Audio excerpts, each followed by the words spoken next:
હાસોદ તાલુકાના ઇલાવ ગામે સમસ્ત ગ્રામજનો દ્વારા આયોજિત શ્રી રામચરિતમાનસ રામકથાનો ભવ્ય અને ધાર્મિક માહોલમાં પ્રારંભ કરવામાં આવ્યો. કથાના આરંભે પોથીયાત્રાનું આયોજન કરાયું હતું, જેમાં મોટી સંખ્યામાં ગ્રામજનો અને ભક્તોએ ઉત્સાહપૂર્વક ભાગ લીધો હતો. દીપ પ્રાગટ્ય કરીને 9 દિવસ સુધી ચાલનાર રામકથાનો વિધિવત પ્રારંભ કરાયો. આ કાર્યક્રમમાં હાસોદ તાલુકા પંચાયતના પ્રમુખ સંગીતા સોલંકી, જિલ્લા ભાજપના મહામંત્રી વિનોદ પટેલ, તાલુકા પંચાયતના પ્રમુખ જે.ડી. પટેલ, દત્તાશ્રય આશ્રમ ખરચના આચાર્ય ભાવિન પંડ્યા, મનન પંડ્યા, યુવા કથાકાર ધવલ વ્યાસ, ડૉક્ટર સ્નેહલ મહેતા, આદર્શ કેળવણી મંડળના ઇલાવના પ્રમુખ તુષાર પટેલ, ગામના સરપંચ નિશા રાઠોડ, ડેપ્યુટી સરપંચ હિરેન પટેલ તેમજ ગામના આગેવાન મહાદેવ પટેલ સહિતના આગેવાનો ઉપસ્થિત રહ્યા હતા. વ્યાસપીઠ પરથી કથાકાર શ્રી ધનેન્દ્ર વ્યાસજી તેમની સંગીતમય વાણી દ્વારા રામકથાનું રસસભર વર્ણન કરી રહ્યા છે.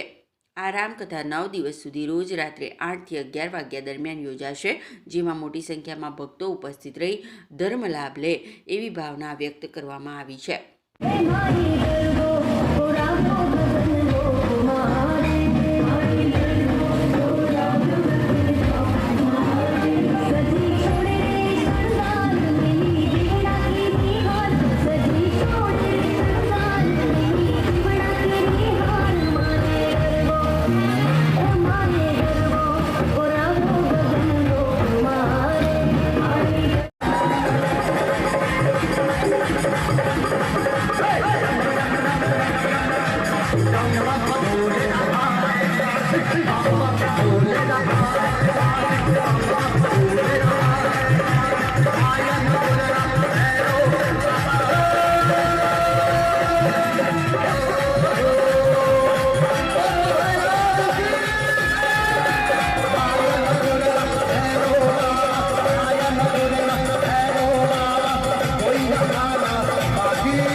Why DJ Connects?